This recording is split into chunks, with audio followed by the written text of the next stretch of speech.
I just have no choice. Yep.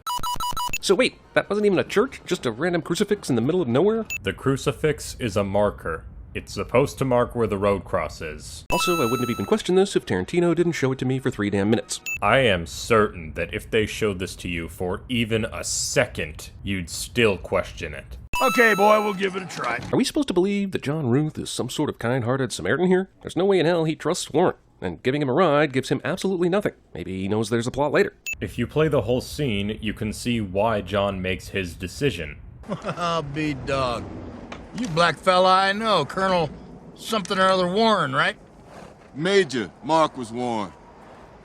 I know you too. We shared a steak dinner once upon a time in Chattanooga.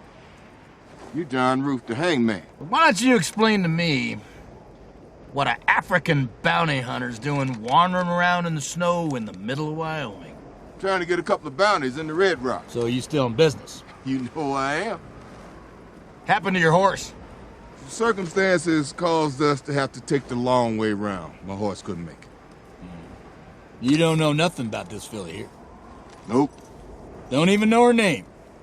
Nope. Well, I guess that makes this one fortuitous wagon. I sure as hell hope so. You never heard of her, huh? Shoulda? Well, she ain't no John Wilkes Booth, but maybe you might heard tell about the price on her head. How much? $10,000. Damn. What'd she do? Kill Lily Langtree? Not quite. That 10,000's practically in my pocket. That's why I ain't too anxious to be handing out rides, especially to professionals open for business. I can certainly appreciate that. But I ain't got no designs on her. One of my fellows over there is worth 4,000, another one's worth 3, and one of them's worth 1. It's damn sure good enough for me. Well, let me see their paperwork. Okay, boy, we'll give it a try. You leave them 2 pistols over yonder with the driver. And remember the real reason he was let on. You want to know why I lie about something like that, white man? Got me on that stagecoach, didn't it? Hey, little apple blossom. Quentin, you have Ennio Morricone at your disposal, and you'd rather play this anachronistic pop song? I'm gonna add 3 cents for that. This isn't a pop song. It's clearly rock and roll. In other words, more proof that Jeremy is a boomer. And this is just one of the letters. Knowing what we find out later, this so-called Lincoln letter is a forgery, Warren sure does go to prestige-level commitment when it comes to being protective about it. The letter is still just as valuable as a real Lincoln letter. Remember the reason why Warren made the letter to begin with. I know I'm the only black son bitch you ever conversed with, so I'm gonna cut you some slack.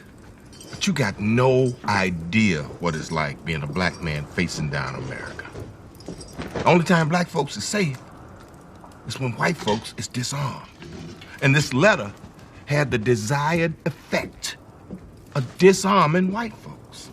So the equivalent of a fragile shield isn't something you just let people spit on. That you, Chris Mannix? Wyoming is a pretty big place. The likelihood of John being 2 for 2 of knowing people he runs into is pretty slim. Wyoming is one of the smallest states in the USA. Its population now is much smaller than your average state. Even smaller when this film takes place. On top of that, everyone who runs into each other that know each other are all going to the same place. Both Warren and John Ruth are bounty hunters trying to collect a bounty at Red Rock. Chris Mannix is going to be the new sheriff at Red Rock, and the son of Erskine Mannix, who was in the same war as Warren, who John knows. General Smithers is going to Red Rock because his son was killed by Warren in the same area, and was in the same war as Warren and Mannix Sr. So the idea that these people in Wyoming who know or know of each other, who are in similar lines of work, and going to the same place, running into each other, is way more plausible than you're making it sound. You're the hangman Bob Ruth. My lord, is that really the real head of Major Marquis looking at me now? And there's P.T. Barnum and Louisa May Alcott. What? So I'm supposed to freeze to death cause you find something hard to believe? I suppose not. Seems like John just had a stroke. It's the only thing I can think of that would explain his sudden compassion for this guy he doesn't seem to care for. Or he knows that if Chris is telling the truth about being the new sheriff, leaving Chris out in the snow to die isn't a good idea. You taking in 3 dead bodies and her and the Red Rock to get paid, ain't you? Yeah.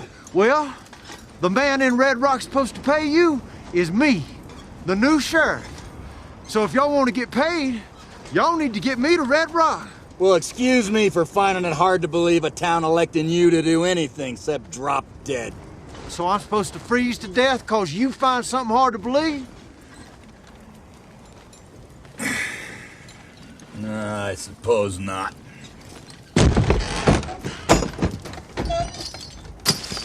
Put them on and come inside.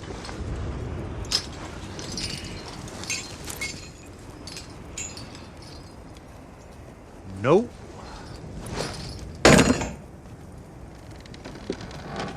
Then you'll freeze. Then you'll hang. How so? Stagecoach driver, could you come down here and join us? I gotta hold these horses. I can hear you just fine from up here. Well, you just heard me tell this fella I'm the new sheriff of Red Rock, right? Yeah. Red Rock is my town now. And I'm gonna enter my town in bounty hunter's chains, no sir. Sorry, bushwhackers. I ain't entering Red Rock that way.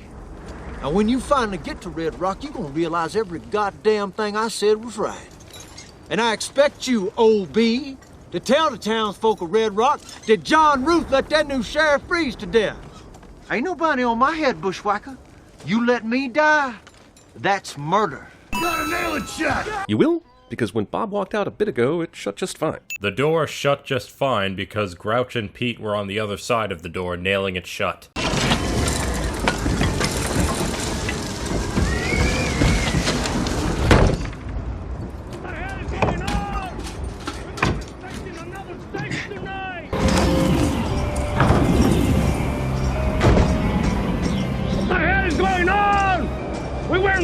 Another stage tonight! Let's just say I don't like cheating the hangman. He gotta make a living too. Does the hangman get paid per hang? I legitimately don't know.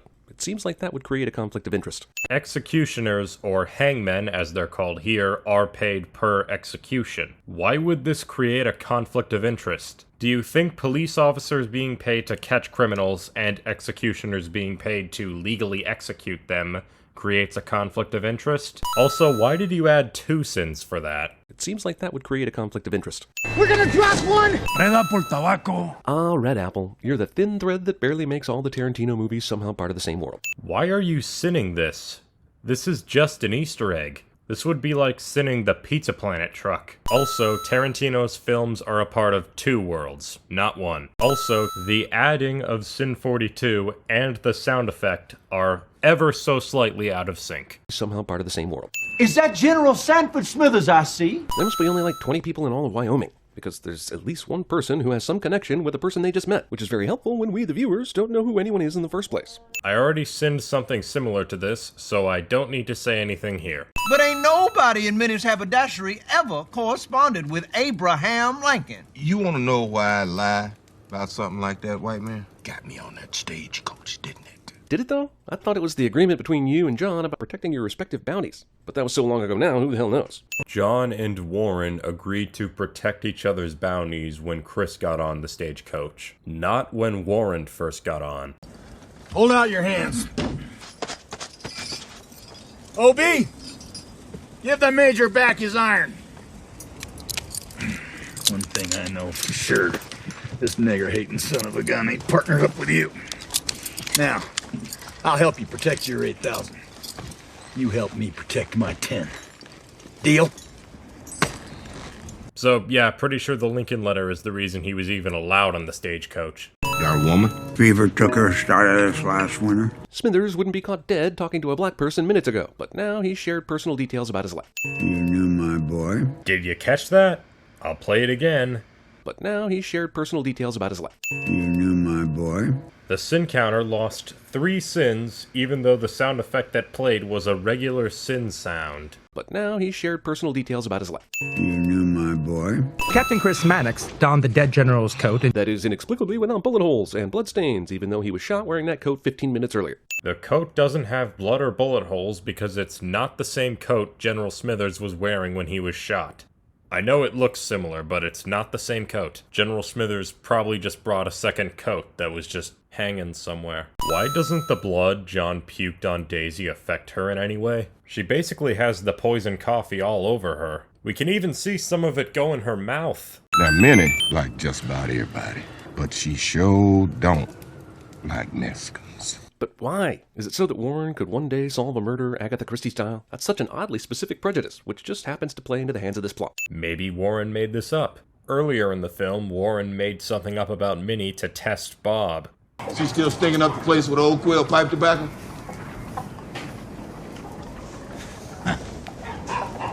Minnie doesn't smoke a pipe. She rolls her own. Reda por tabaco.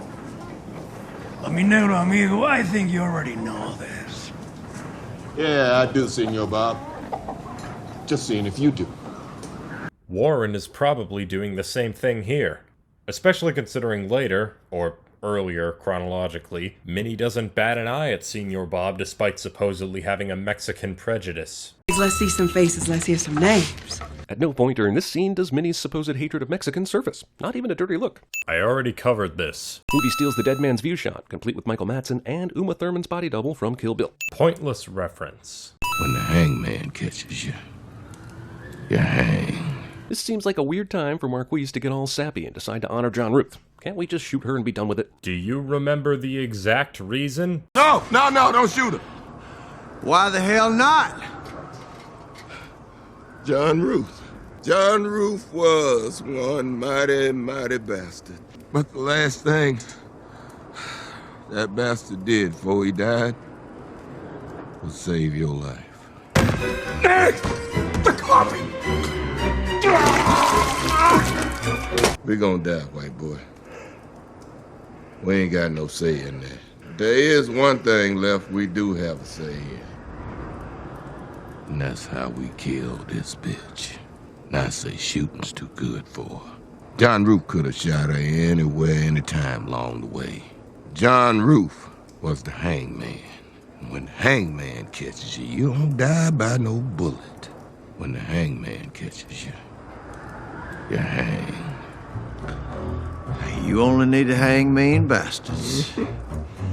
But mean bastards you need to hang. Listen, all you people, try and... So the next person to come across this stagecoach stop will stumble upon like $100,000 worth of corpses. Lucky them! Hopefully they don't try to drink from the well. Why is this a sin? All you did was come up with a hypothetical scenario.